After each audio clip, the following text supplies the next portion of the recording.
Hi, everyone. Welcome to elearnchat, where talk, it's knowledge, and sometimes it's a little bit more. Here we go.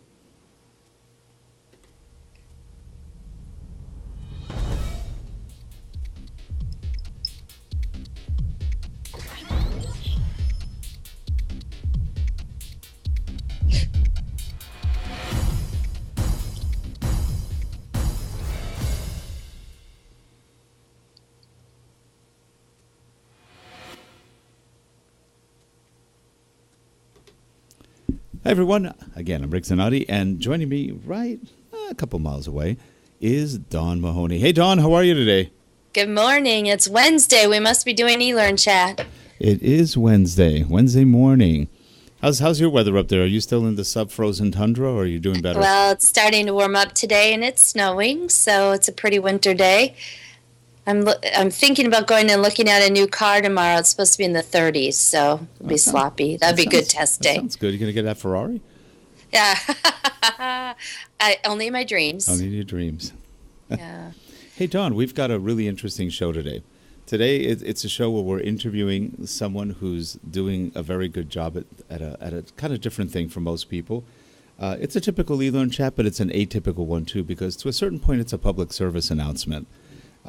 With us today is Tom Aiello. He is the president of March Marketing, which is a group dedicated to the training and development of veterans, disabled veterans, and their families. And they help them find jobs. He also supports groups like Wounded Warriors, and there's a couple of other ones, and I don't want to get the names wrong. I'm thinking of Soul Survivor. That's not the name of the group, but he'll tell us on that one. I'm really looking forward to all of this. I didn't understand the March part when I saw it yesterday, so I'm glad to make Tom's acquaintance, and welcome to the show. Yeah, and Tom is he's a retired Army captain. He was in the Army. I'm not sure if he was retired, but he left the Army as a captain. He had, I believe he was in Kuwait, and his back was broken during some operations over there. He recovered. He got out. He was a vice president at Sears in marketing for quite a while, and gave it all up to form his own company to really help a passion that he had, which is to help veterans out. And also, by the way, joining us as our operator right here, he's operating our console, is Rocky Roberts, who's also a disabled veteran. So just we thank Rocky for his service too. I call him Paul Schaefer. He's Paul Schaefer. He's Paul Schaefer in the background playing the piano. Well, anyway, here we go. Here is Tom Aiello. Hi, Tom. How are you today? I'm doing great, thank you. Well, you've got an interesting past. You went to West Point. You graduated. Wound up in several places. Kuwait was where you got hurt, right? Yeah, I was over in the desert. It was an unfortunate Humvee rollover accident where I had to eventually have my spinal cord fused in a couple spots. So, yeah, that sort of thing happens when you do that. But, again, as I look back, I can't say that I would change anything.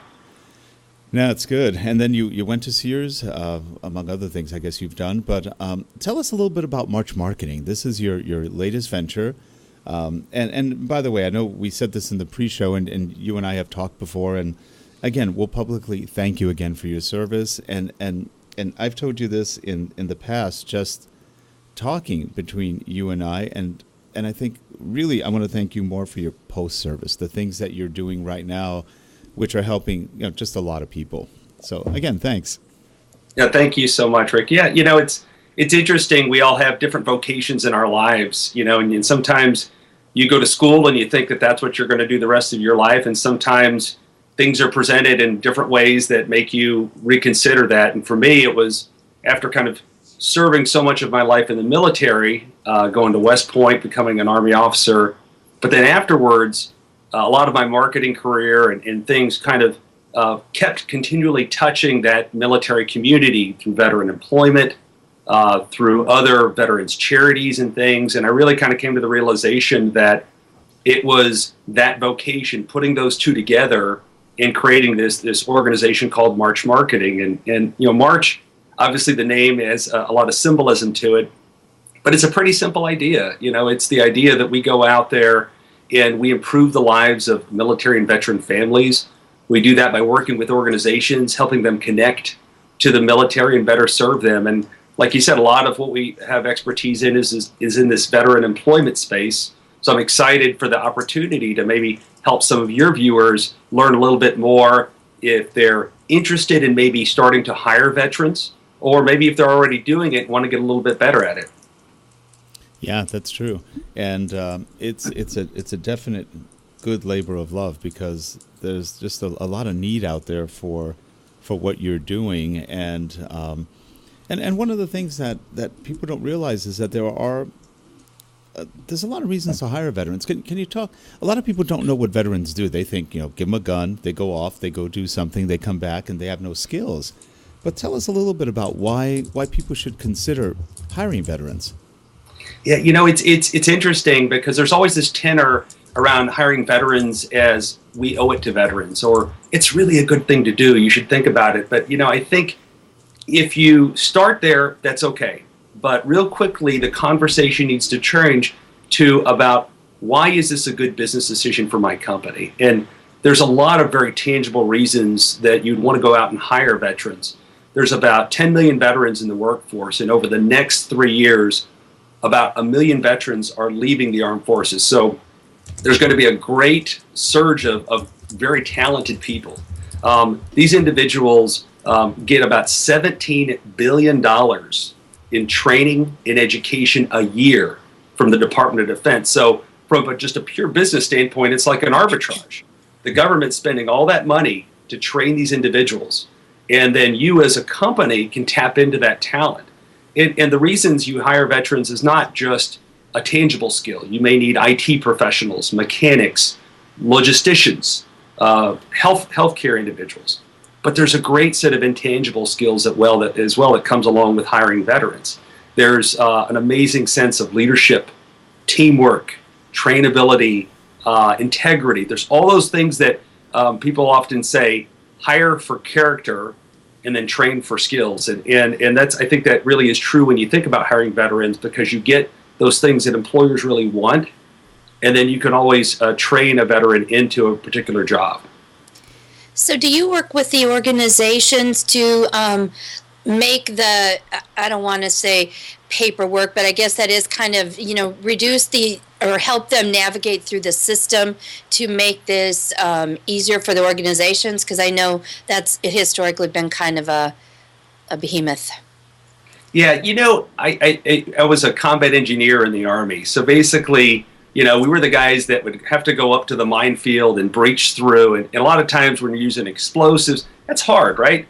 So Our first thing we always tried to do was bypass and find that path of least resistance. And I think that's my approach when I work with a company and employer, is what is the easiest way for you to start tapping into veteran talent? And so the first step is really kind of assessing, well, what are the greatest needs?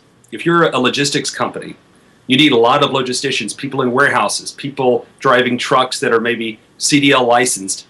And so we start with those biggest opportunities first.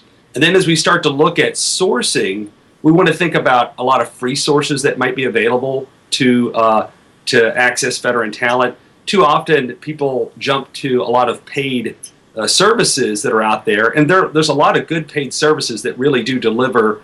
But again, I like to think about helping employers kind of get started, get some early wins, allow them to really see the benefit of hiring veterans, and then they kind of grow into it. They understand that, wow, this really is a great talent source for us, and we're really getting a lot of great employees that are very loyal and stay with us over the long haul. So that's generally the approach. In terms of red tape, we can talk more about things like the tax credits, because obviously that's a huge incentive for many employers to go out there and get tax credits there as much as 40% of the veterans' payroll in their first year. So those can be very lucrative for a company as well. Well, I know in California they are giving tax credits of, I think it's $10,000 per. Is it for disabled veterans?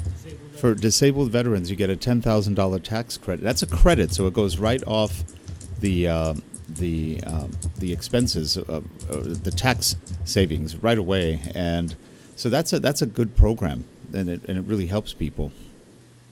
Yeah, I would jump on that idea of tax credits, because if employers are maybe thinking about hiring veterans, the tax credits are definitely a great organizational sort of lever that they can use to kind of get an organization excited about hiring veterans. Also, if they're already hiring veterans, many times they'll not fully taking advantage of that, because there are federal tax credits that come into play, and there are also state tax credits. Illinois, California, many states have tax credits in place for hiring veterans who are disabled. And so understanding that process is a key step in hiring veterans, because you really want an employer who's getting this great talent to get the full advantage, and a part of that is taking advantage of those great tax credits. I know organizations that are getting, in a single year, tax credits well in the millions of dollars for hiring veterans. So it is a very smart business practice. Yeah, that's great. Dawn, did you have a comment? You look like you were reading something. Oh, Leva and I are chatting. Justin TV looks quite different today, so we're chatting about that. Apologies for not being on topic with her. But the tax advantages are the huge reason to do this, but I know at least the HR professionals I know, they are not skilled at navigating the system and making these choices. So I think sometimes it's easier to take the path of least resistance. Do you encounter that type of thing? Yeah, a lot of times we can help an organization not only look at helping figure out what their strategy is for hiring veterans, but then getting very tactical with them, helping them tap into the specific sources. Another thing that comes into play that's probably one of the single biggest stumbling blocks in the whole veteran hiring process is this translation of military skills and experience to civilian skills and experience. And if you think about your friends in HR, the average HR professional out there, they're younger, right? They're generally right out of school, and they may not have a lot of direct experience of knowing veterans themselves. That may not be a veteran themselves. Right now, that's about 1 in 4 adult males in America, which is a significant number. It is. But then, if they don't know that and they don't understand that, their formulation of what a veteran is and represents may have been formed through CNN, Hollywood. So there's a barrier there, and the veterans, as hard as they try, they often aren't the best at translating all the jargon and terminology and nomenclature of the military into terms that an average civilian HR person can really understand and comprehend. So I think a big part of when I work with a company is working with their recruiters, so they can really understand the kind of diamond in the rough. Right. A great example would be an infantry squad leader. If you're an HR person, you think, well, this person has carried a rifle around and done patrols, and we are a retailer looking for store management. I don't see a great fit there. I'm going to send them off to maybe the local police department or a security company. And that's really the wrong answer, because if you look at that person, they're probably around 28, 29 years old. They've probably got some college, if not a college degree at this point in their military career, because education helps promote promotions in the military. And they've got a tremendous amount of leadership experience, team building experience, problem solving. They understand how to train people, how to be trained. They are very efficient at operations. So they basically have all the skill set that somebody that's going to be a store manager would be perfect, right? But a lot of times you can't translate those military skills and experience to that civilian job. And so that's really the single biggest point that I need to work with employers and trying to help them understand the value of a veteran. This set of jargon equals this set of jargon, military versus organizational. Same thing, different words sometimes. Yes. Yeah, and if you go into, it's funny because you go into some organizations and there's so much jargon in the organization, it's almost ridiculous. It's just every like organization. You said, some of them are really bad. And it's learning how to talk. At least as long as I'm going to go into meta talk where they say nothing, but which is a lot of organizations. But It's just learning how to communicate and really just be themselves. I think that's one of the keys. Be yourself. Most veterans that I've ever met and have worked with just have a natural good work ethic.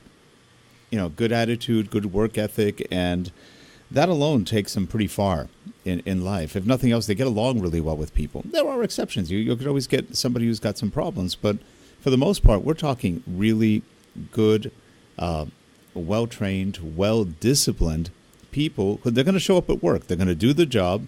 Then they're usually not slackers. They work hard, and that's something that's hard to put a dollar amount on sometimes. I have a question. Has this always been true? Have there been folks like you, let's say post World War II in Korea and Vietnam, or is it because of the spotlight shown on issues, especially post-Vietnam, that we're more sensitive to this now for the post-Gulf War 1 and 2 versions?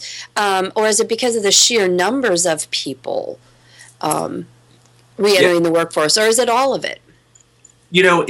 It really has been kind of a cyclical effect. I've actually gone back, when I was at Sears, for example, I could go back and find annual reports that talked about the hiring of military veterans. And it was a big deal because almost a whole generation was serving in the military at that time. Right. So it was much more mainstream than it is now in a volunteer force. Again, you saw some of that carry through in the Korean War. And then as you went into Vietnam, of course, there was a societal kind of stigma associated with draftees and serving in the military at that time. So it actually became sort of a detriment to that generation that served. As you went through the 70s and in the Gulf War, you saw little spotlights, but it really wasn't as formulated as it is today. There's a former chief of staff that coined the phrase, sea of goodwill. And I think that's what you're seeing right now, and a lot of veterans experience this. It's this sort of common want to do good for veterans who have obviously visibly made huge sacrifices for this country. And it really kind of manifests in people wanting to do good. But I think while there's a lot of employers that'll go out there and make public statements about wanting to hire veterans, if you sometimes look very specifically at their actions, their operations, what are they tactically doing to fulfill that promise, oftentimes it falls short. So I think there is a raised kind of current sea of goodwill towards military veterans, but I think we need to kind of also pay attention and not confuse activity with outcomes. And one thing that's important is, don't hire a veteran because you feel sorry for them. On the contrary, if nothing else, respect the work they've done, and just you're hiring a good individual. Feeling sorry for somebody, I don't think helps that person. Yeah. It's about appreciating what was done, and you're looking for. You're not going to hire somebody you don't want who's not going to work well in your workforce. But there's a lot of good people who just don't get the exposure out there. And one of the things you asked on was sort of interesting because and Tom and I had talked about this a couple of weeks ago. Back in the 1940s, there was a movie. It might have even been late. I think it was 40s.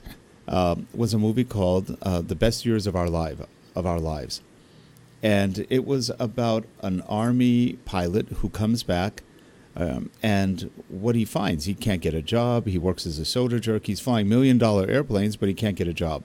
Yep. And his wife dumps him. He just has a horrible time. And he's got PTSD, which nobody even knew what it was in those days. They just said he was a little off. Right. But post-traumatic stress disorder is a very real thing, and back then nobody knew what it was. Nobody knew much about anything about the brain in those days. And well, I have a cousin who was a career military man and ended his career having been part of the security force in Korea pre-Olympics umpteen years ago. And the only job he could get when he came home was security for the yard at Menards. Interesting, yeah. He finally just started his own business with his brother, who's now deceased. It's a truck hauling company because he couldn't find his way, and he lives in the Metro Minneapolis-St. Paul area and couldn't find gainful employment. So this is a very targeted situation. Well, that said, Tom, is that also a problem with the veterans not realizing they have a skill set and going after jobs? Well, I think there's two important points, Rick, I'd like to address there. First one, I don't want to gloss over the PTSD, post-traumatic stress discussion, because I think it's really important one. While it's often on the minds of an HR person, they often won't necessarily bring it to the surface and talk about it and try to better understand it. But it does oftentimes result when they get that resume and it goes in the no pile.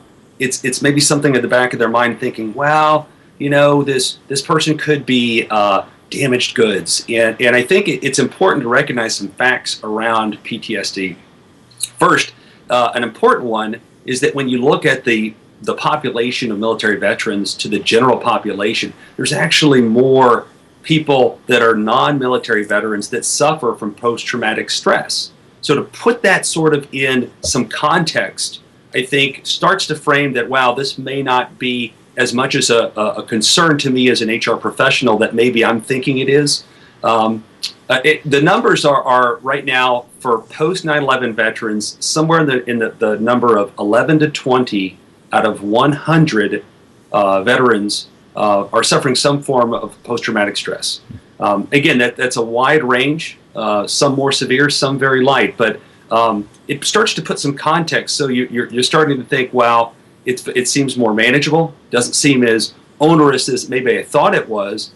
And the fact of the matter is, just because I went through traumatic situations in combat or in operations doesn't, guarantee that I'm going to be suffering from post-traumatic stress.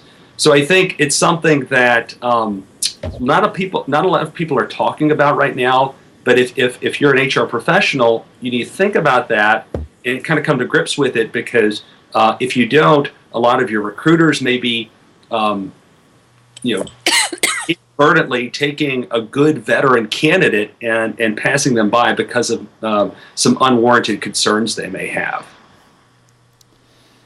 Yeah. And then there was a second question you had, Rick.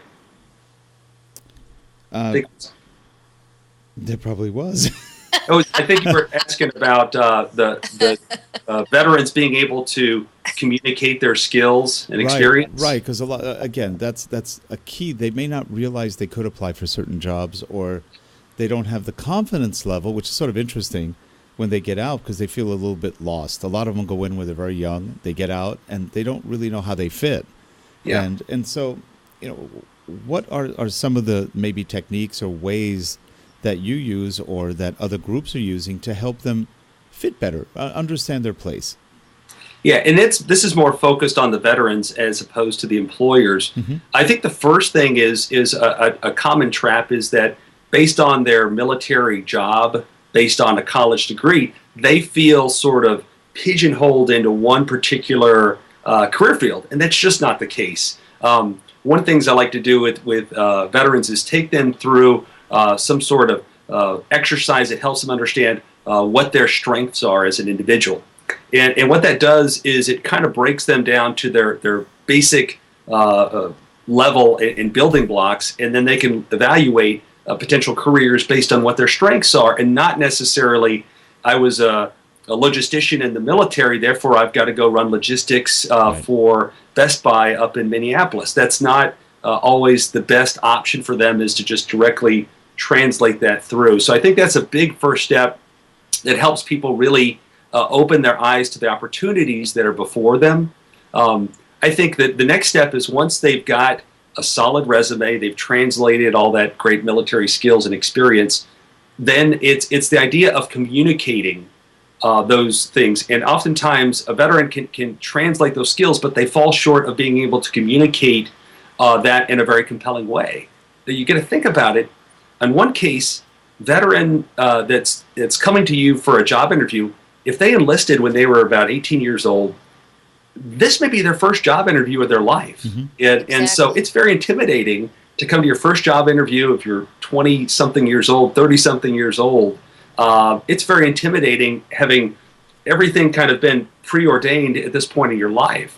Also, veterans are very, very humble. They very much understand the power of a team.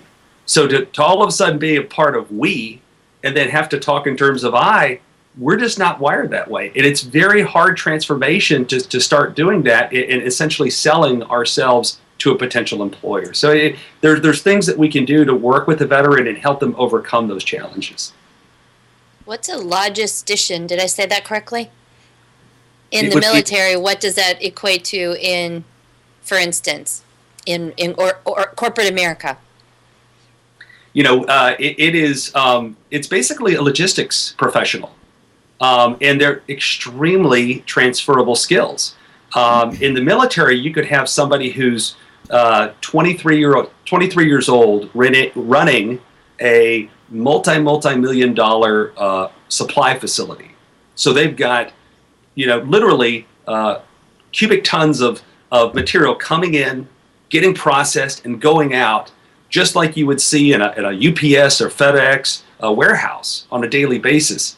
So think of all the jobs that are entailed in that, from the highest positions, the general officers, down to the younger managers, all the way down to the individuals that are working the computerized systems or the forklifts in the warehouse. There's literally every conceivable job type in a logistics career, and a lot of those transfer directly through. I've known individuals that have transferred right through into being an assistant manager at a logistics facility. I've known general officers that, for example, ran the logistics for the entire Gulf War, go to a major company and run logistics for a major corporation. It's very transferable when you think about all the things that are entailed. I think of it as material handler, supply chain, and maybe scheduler. Yeah. Like through like large trucking firms, for instance, all that stuff that's involved with moving truck A to truck B to truck C in all those locations. Yeah, and everything in between. There's just so many opportunities, and it's very transferable. For example, if you think of somebody like organizations, there's a great shortage of truck drivers right now in America. Mm-hmm. People that's a young veteran coming out of the military, they oftentimes will already have their commercial driver's license in hand, and then obviously if I can go and drive tons of material and tanks across very hostile battlefields, I could probably handle the Eisenhower Expressway in Chicago. I'm going to do okay. I'm going to get all the packages there safely. Now, it's interesting. One of the things I wanted to, Justin, we're running close to the end of our time, but I wanted to bring up some of the people we know in the e-learning arena that are veterans that people may not know about, that are very well known and have done a good job. Well, we mentioned Kevin Thorne earlier. He is with the e-learning guild. They put on shows. He's responsible for putting on shows right now for the e-learning guild. He's also a very gifted graphic artist. He was a retired Army veteran. Another one I can think of is Arlen Ash. Arlen Ash is the Vice President of Technology at Articulate. Most people probably don't know that. He was also a Vice President or a Director of Programming at eHelp, which then later got acquired by Macromedia, went to Adobe. And now he's with Articulate as Vice President of Technology. He was a tank commander. Desert Storm, he's a veteran. Magnus Norell, who is one of the people who works under him, he's the programming manager at Articulate, another good position. And Magnus has also been program manager to several other companies like Adobe, like eHelp, Macromedia. And Magnus was a Special Forces paratrooper. It's interesting how many people are out there. I have a friend, she was a Captain Laurel Hirschman. She works as a contracts and procurement person at Westfield Insurance. We would be remiss if we didn't mention Terrence Wing, though, as a former military man, too. Terrence Wing is a good friend of ours. He was actually the original co-host on this show. He passed away at 42, but he was a captain in the Army. He was a logistics guy. He did logistics training in the Army. He then, when he was in the Army, went to Penn State and he was stationed out there, got his master's in education. Oh, actually, I'm sorry, multimedia and instructional technology. And he had done Special Forces training. He was a paratrooper and then became a trainer in the Army. I mean, just so many great, and that's just 4 people. There's tons more. But the thing is, these are all people that are friends, good people that we know, hard workers, just great individuals in every sense of the word. And more than friends, colleagues too. I think it's important to make that distinction. Yeah. Even though some of them I haven't met in person, we tweet and so forth, and I feel like I have. My favorite military man lives across the street. He's 90, and he served in both World War II and in Korea, and he was the navigator on B-17 bombing missions, and he's a pretty special friend. Yeah, that's cool. So anyway, this is great, and we've been putting up your website, and we've been also putting up how they can get a hold of you with info@marchcorp.com, and as well as your Twitter handle, and for March and for yourself, so that people have a way to get a hold of you after this show. And we hope they do. We hope they do. You're doing a great job. I can't stress enough how much we appreciate the service that you have done, and even more so the service you're doing, and the impact that'll have. So, thanks again from Dawn and myself, and probably everybody in the chat room and watching later on in the recording. And Tom, you're a good guy, so we appreciate it. Well, thank you so much, both of you, Rick and Don. As veterans, we're often spoken to and said, thank you for your service, and I think most veterans really appreciate that. And the response I like to give back to those individuals is thank you for your support, because I can clearly tell that you both, this is something that you believe in and you support. You're not doing it just as an act of goodwill, because you're hopefully going to set up e-learning professionals out there and HR professionals to do something that's really a good business decision, hopefully. And we're excited about being able to potentially help some of those companies. And I think you probably know about this being in the Chicago area, but ASTD has a whole sector of the national organization involved with the government and military as well. So we're growing the presence there little by little. And I'm going to be in Chicago in a month. I'll try to look you up. Sounds great. Thank you. You're welcome. I'll send you Thank you for info, choosing Don. an avocation, not just a vocation. Thank you. Well, that pretty much wraps up this episode of eLearnChat. We hope you enjoyed it, and definitely do get a hold of Tom. I think it'll be good for everyone, and I know Tom will be happy.